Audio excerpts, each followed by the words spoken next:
So students, आज बात करेंगे सॉलिड स्टेट चैप्टर आपने नीट और जेईई एग्जामिनेशंस के लिए कैसे करना है और किन किन खास बातों पे ध्यान देना है। कल हमने सॉल्यूशन चैप्टर 2 वीडियो लेक्चर्स के अंदर उसको अपलोड किया और रात में उसके मोस्ट एक्सपेक्टेड एमसीक्यूज क्वेश्चन भी आपके पास अपलोड किए और उम्मीद है आप इनका बेहतरीन ढंग से फ़ायदा उठा पाएंगे। आज बारी है सॉलिड स्टेट की। सॉलिड स्टेट में क्या क्या करना है ये इस वीडियो के अंदर आपको बताया जाएगा।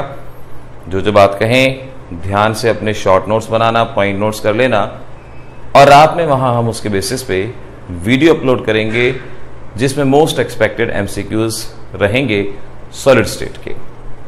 तो आइए सबसे पहले मैं यहां पर आपको बता दूं कि आपको ये कुछ फार्मूले ध्यान रख लेने चाहिए।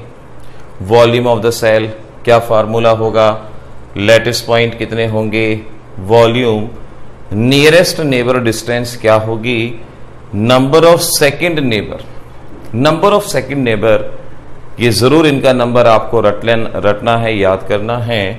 सेकंड नेबर डिस्टेंस क्या होगी, ये कुछ ऐसे पॉइंट हैं जो आपने यहां से जरूर नोट करके चैप्टर की शुरुआत में ही याद कर लीजिए।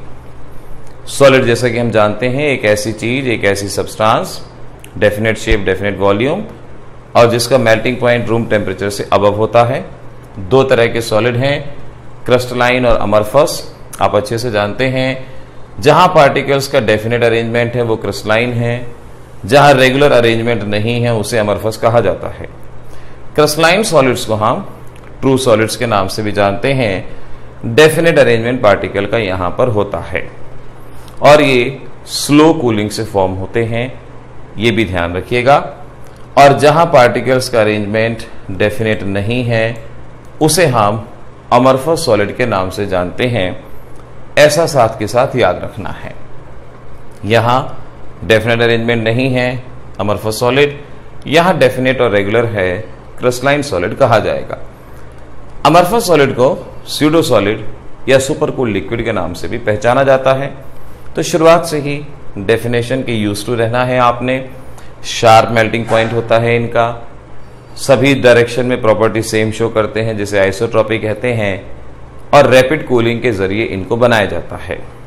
जो इंपॉर्टेंट मेन पॉइंट है वो आपको बता रहे हैं, बाकी सारा का सारा हम नहीं पढ़ने को कह रहे, लेकिन इंपॉर्टेंट पॉइंट्स जरूर कर लेने हैं साथ के साथ। अमरफस में कुछ रेगुलर अरेंजमेंट हैं जिन्हें हम क्रिस्टलाइट्स के नाम से जानते हैं। तो क्रिस्टलाइट्स कहाँ मिलते हैं? अमरफस के अंदर। मेल्टिंग पॉइंट किसका डेफिनेट नहीं होता? अमरफस के अंदर, एटसेट्रा।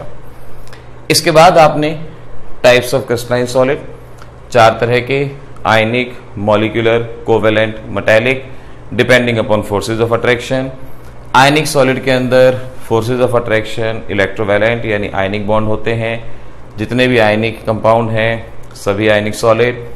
उसी तरह से मॉलिक्यूलर सॉलिड की अगर हम बात करें तो हम कहेंगे जहां force of attraction hydrogen bond या वंडरवाल फोर्स ऑफ अट्रैक्शन है, कॉन्स्टिट्यूएंट पार्टिकल मॉलिक्यूल्स हैं। कोवेलेंट सॉलिड में हम जान पाएंगे कि कॉन्स्टिट्यूएंट पार्टिकल एटम होते हैं, एटम के मिलने से कोवेलेंट सॉलिड फॉर्म होता है और कोवेलेंट बॉन्ड यहां पर फोर्स ऑफ अट्रैक्शन होते हैं। तो मेनली आपको फोर्स ऑफ अट्रैक्शन और एग्जाम्पल ध्यान रखने हैं। अगर रिपीटिंग यूनिट मॉलिक्यूल है तो मॉलिक्यूलर, एटम है तो एटॉमिक, आयन है तो आयनिक। और अगर आपके पास मेटल या एलॉय है तो उसे हम मेटालिक सॉलिड के अंदर क्लासिफाई करेंगे। मेटालिक सॉलिड के अंदर उसको रखा जाएगा। जितने मेटल हैं, जितने भी एलॉय हैं, सभी मेटालिक सॉलिड कहलाए जाएंगे। तो इस तरह का क्वेश्चन आपको आ जाना चाहिए कि डिफरेंट टाइप ऑफ सॉलिड किस कैटेगरी के हैं, एटसेट्रा, ये आना चाहिए। इसके बाद अब बारी आएगी next concept. Type of solid हम जान चुके हैं, कितने तरह के हैं, क्या है, एटसेट्रा। अब बात करेंगे हम यूनिट सेल की कि यूनिट सेल कितने टाइप की हैं, किसे कहते हैं, एटसेट्रा। देखिए यूनिट सेल वो छोटा ज्योमेट्रिक पोर्शन जो बार बार रिपीट होके एक बड़ा स्ट्रक्चर बनाता है। हम देख सकते हैं एक ऐसी क्यूब बार बार रिपीट होके एक बड़ा स्ट्रक्चर बनाती है इस छोटी क्यूब को हम यूनिट सेल कहेंगे और इस बड़े बने हुए स्ट्रक्चर को लैटिस स्ट्रक्चर कहा जाता है। तो स्पेस लैटिस 3 डायमेंशन, प्लेनर भी हो सकता है वो 2 डायमेंशन में, और ये 3 डायमेंशन और unit cell small repeating geometrical unit, उसे यूनिट सेल कहा जाता है। इस तरीके से आप यूनिट सेल याद रख सकते हैं। कई तरह की होती हैं, स्क्वायर शेप में, रेक्टेंगुलर शेप में, पैरेललोग्राम, रोम्बिक, उसी तरह से उनके लैटिस का नाम भी वहां पे रहेगा। इंपॉर्टेंट चीज, अब ये चीज आपको रटनी है, ये चीज याद करनी है कि क्यूबिक के अंदर a is equal to B is equal to C, unit cell के parameter a, b, c etcetera, इनकी वैल्यू क्या है, कितना बॉन्ड एंगल है, क्या एग्जाम्पल है, ऑर्थोरोम्बिक, टेट्रागोनल, मोनोक्लिनिक वगैरह, ये यहां से आपको लर्न करना होगा। और एक और चीज याद करनी होगी, मोस्ट स्टेबल और मोस्ट अनस्टेबल अरेंजमेंट इनमें से कौन सा है, कौन सी यूनिट सेल है, वो भी यहां से लर्न करना होगा। इसके अलावा इनकी डिफरेंट शेप वो तो हो ही चुकी है, पैरेललोग्राम, रेक्टेंगुलर, इन पे इतना क्वेश्चन नहीं बनेगा। क्वेश्चन बनेगा तो इसी पोर्शन पे, इसको बहुत अच्छे से लर्न करना, याद करना, important part. Now unit cell 3 dimension में हो, 2 डायमेंशन में हो, कैसे भी हो सकती है, और ये तो शायद आपको याद ही होगा, कितने कॉर्नर, कितने फेसेस, कितने एज सेंटर, कितने बॉडी डायगोनल, फेस डायगोनल वगैरह। जिस भी रूम में बैठ के आप ये टेस्ट दे रहे हैं, उस रूम को एक यूनिट सेल मान लें और उसमें कितने कॉर्नर हैं, कितने फेसेस हैं, कितने एज सेंटर हैं, साथ के साथ काउंट कर लें, कोई दिक्कत वाली बात नहीं रहेगी। उसके अलावा कितने टाइप की यूनिट सेल हैं, प्रिमिटिव, सिंपल, जहां पार्टिकल सिर्फ कॉर्नर पे होते हैं, बॉडी सेंटर, कॉर्नर के साथ साथ बॉडी सेंटर पे भी, फेस सेंटर, कॉर्नर के साथ साथ हर एक फेस के सेंटर पे, एंड फेस सेंटर, कॉर्नर के साथ साथ 2 एंड फेसेस पे, या तो फ्रंट और बैक फेस, किन्हीं 2 एंड फेसेस, इन्हें अल्टरनेट फेस भी कहा जाता है। इसके अलावा ये different type of unit cell की शेप दी गई है, टेट्रागोनल, हेक्सागोनल, रोम्बोहेड्रल और ट्राइक्लिनिक वगैरह। ये एक डिफरेंट, ये इंफॉर्मेशन दिमाग में रहनी चाहिए, भाई इस तरह की सेल होती हैं एटसेट्रा, क्या है क्या नहीं है, एक आइडिया होना चाहिए। उसके अलावा आपको rank of unit cell, rank का मतलब किसी यूनिट सेल में कितने नंबर ऑफ पार्टिकल होते हैं, उसे रैंक ऑफ यूनिट सेल कहा जाता है।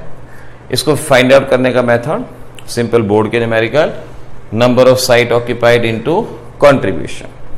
कौन सी साइट ऑक्यूपाइड है, उसका कंट्रीब्यूशन कितना है। सिंपल यूनिट सेल, हमें मालूम हो सिंपल यूनिट सेल में कॉर्नर ऑक्यूपाई होते हैं, तो 8 corner into contribution, corner contribution कितना 1/8, तो रैंक कितना आएगा 1। बॉडी सेंटर में कॉर्नर और body centre, corner 8 into 1/8, body centre 1 into 1, इस तरह से इसका रैंक 2 और फेस सेंटर का रैंक 4 रहेगा। आप यहां से ये रैंक वगैरह याद रख सकते हैं। फिर अगली चीज है सिमेट्री एलिमेंट। सिमेट्री एलिमेंट याद रखना, 3 तरह के symmetry element, point of symmetry, axis of symmetry, plane of symmetry. यहां आपको टोटल सिमेट्री एलिमेंट याद रखने हैं।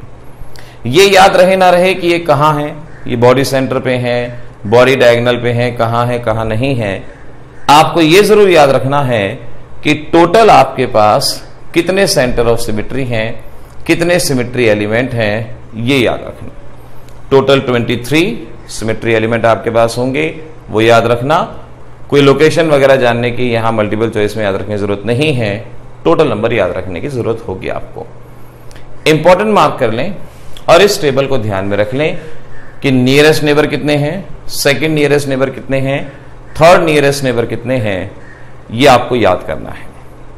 ये चीजें, ये जो वक्त है जब एग्जाम आने वाला है, चाहे वो जेईई एडवांस का बच्चा है, चाहे नीट के में अपीयर होने वाला स्टूडेंट है, उन्हें इन चीजों को, टारगेटेड चीजों को याद रखना चाहिए। इसके अलावा इन फार्मूलों को याद रखना है।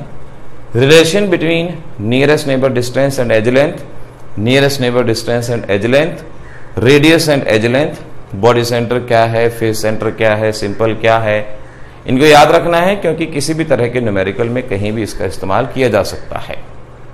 उसके अलावा आपने डेंसिटी के बेसिस पे सभी न्यूमेरिकल कर डालने हैं। डेंसिटी के फार्मूले में ये एज लेंथ है, एवोगैड्रो नंबर है, एटॉमिक मास है, molecular mass, rank of the unit cell, इन सभी चीजों के बेसिस पे आपने याद करना है। अगर आप हमारे चैनल की प्लेलिस्ट 12th 201718 देखेंगे तो सॉलिड स्टेट के डिटेल्ड लेक्चर आपको वहां पर मिल जाएंगे और हम इस वीडियो के डिस्क्रिप्शन में भी उन लेक्चर का लिंक देंगे ताकि अगर आप इनके बारे में डिटेल में और न्यूमेरिकल सॉल्व करना चाहें तो उनको देख के आसानी से कर सकते हैं। ऐसे ही आगे आपको efficiency of unit cell, packing fraction याद रखना है। पैकिंग फ्रैक्शन क्या होता है, volume occupied by the particle out of total volume, और हर एक यूनिट सेल का पैकिंग फ्रैक्शन याद रखना है। सिंपल का कितना है, बॉडी सेंटर का कितना है, फेस सेंटर का कितना है, सबसे ज्यादा किसका है, सबसे कम किसका है, याद रखना। डिस्क्रिप्शन में हम लिंक देंगे जहां हमने ऑलरेडी इसके बारे में वीडियो अपलोड किए हुए हैं, आप उनको सीख पाएंगे। फिर अरेंजमेंट इन 3 डायमेंशन। फर्स्ट लेयर में क्या अरेंजमेंट है, 2 तरह का। कौन सा ज्यादा प्रेफरेबल है, हेक्सागोनल, क्योंकि कोऑर्डिनेशन नंबर ज्यादा होता है, एम्प्टी स्पेस कम होता है। ट्रायंगुलर वॉइड आता है।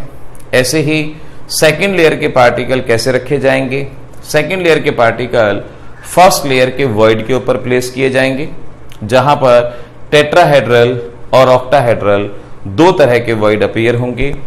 आपको टेट्राहेड्रल, ऑक्टाहेड्रल वॉइड का कोऑर्डिनेशन नंबर, कौन बड़ा है कौन छोटा है, क्या रेडियाई है वगैरह, ऐसी सारी चीजें याद रखनी है। अब भूलेगा नहीं, ऑलरेडी वीडियो इसके बारे में पहले अपलोड हो चुका है, डिस्क्रिप्शन में आपके पास लिंक रहेगा। थर्ड लेयर में पार्टिकल 2 तरीके से आ सकते हैं, या तो टेट्राहेड्रल वॉइड पे या ऑक्टाहेड्रल वॉइड पे। अगर पार्टिकल टेट्राहेड्रल वॉइड पे आते हैं इसे एचसीपी अरेंजमेंट कहा जाता है, और अगर पार्टिकल ऑक्टाहेड्रल वॉइड पे आता है तो इसे हम सीसीपी या एफसीसी अरेंजमेंट के नाम से जानते हैं। परसेंटेज कवर्ड स्पेस दोनों में सेम होगा, एचसीपी और एफसीसी में 74%, 26%। एक और लेस एफिशिएंट अरेंजमेंट होता है जिसे बॉडी सेंटर्ड क्यूबिक कहते हैं, बीसीसी। वहां कवर्ड स्पेस 68% होगा, यहां 74% याद रखना होगा। कोऑर्डिनेशन नंबर इस अरेंजमेंट में कितना है, 12 का। ये भी ऑलरेडी वीडियोस में एक्सप्लेन हो चुका है, तो वहां से याद रखिएगा। बीसीसी में परसेंटेज स्पेस, कोऑर्डिनेशन नंबर, ये आपको लर्न करने की जरूरत होगी। इसके बाद आपको टोटल एक ओवरऑल व्यू होना चाहिए। ट्रायंगुलर वॉइड कहां होता है, सेकेंड लेयर में टेट्राहेड्रल, ऑक्टाहेड्रल, क्यूबिक वॉइड किसे कहते हैं, एटसेट्रा। और यूनिट सेल में वॉइड की लोकेशन क्या होती है, octahedral void at edge centre and body centre, और tetrahedral 2 at each body diagonal, ये यहां से याद रखें। रेडियाई का फार्मूला रटना है आपको, ट्रायंगुलर वॉइड, टेट्राहेड्रल, ऑक्टाहेड्रल रटना है, और इसके बेसिस पे जो भी प्रॉब्लम्स आपको मिल सकती हैं एक एक प्रॉब्लम जरूर सॉल्व कर लें, आपके लिए बेटर रहेगा। वॉइड्स की रेडियाई की एक रेंज होती है, आप रेंज बेशक से ना याद करें, डायरेक्ट भी याद कर लें, वो भी आपके लिए एनफ रहेगा, बहुत रहेगा। Radius ratio, radius of cation upon anion radius ratio कहा जाता है। रेडियस रेशियो अगर हमें पता हो, हम coordination number, types of solid बता सकते हैं। इस तरह की टेबल भी आपने याद करनी है अपने एग्जामिनेशन के लिए। NaCl का अरेंजमेंट, NaCl का अरेंजमेंट हम ऑलरेडी वीडियो में सिखा चुके हैं। आपने ये याद रखना है इसका कोऑर्डिनेशन नंबर कितना है, पार्टिकल कहां कहां है, क्लोराइड कहां है, सोडियम कहां है, कितनी फार्मूला यूनिट है, ये सभी चीजें यहां से याद करनी है।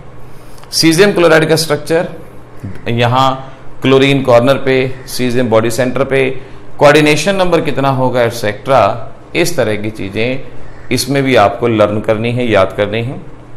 और Z की वैल्यू क्या होगी ये आपको याद होना चाहिए। हम कोऑर्डिनेशन नंबर को कैसे बदल सकते हैं आपको ये भी याद करना है। प्रेशर बढ़ाएंगे, कोऑर्डिनेशन नंबर इंक्रीज होगा, प्रेशर टेम्परेचर बढ़ाएंगे, कोऑर्डिनेशन नंबर डिक्रीज होगा। क्वेश्चन आता है इस स्ट्रक्चर को इसमें कैसे बदल सकते हैं, बाय प्रेशर। इसको कैसे बदल सकते हैं, बाय टेम्परेचर, याद रखेंगे। फिर उसके अलावा मैग्नेटिक प्रॉपर्टी, डायमैग्नेटिक सब्सटेंस जो मैग्नेटिक की तरफ अट्रैक्ट नहीं होता, पैरामैग्नेटिक जो अट्रैक्ट होता है, टेम्परेरी मैग्नेटिज्म कहते हैं।